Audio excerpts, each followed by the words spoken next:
In this video, I will guide you on how to fix Google website not opening. The first thing you want to do is check your internet connection. Switch between Wi-Fi and mobile data and check.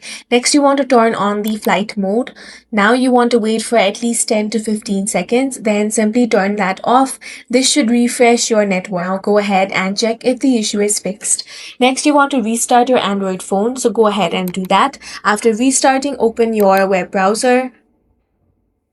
Then you want to head over to google.com and check if the website is opening now. If it is not, then you want to clear your browser cache. So go ahead and tap on the three dots at the top right corner, then select delete browsing data. Now for the timeline, you want to select all time, then tap on delete data option. Once that is done, now refresh the page and check if the issue is fixed. If not, you want to update your browser. So for that, head over to Play Store or App Store. Now here you want to type in the name of your browser. For example, I'm using Chrome. So you want to search Chrome, and here if you find the update option, tap on that and update the app to the latest version.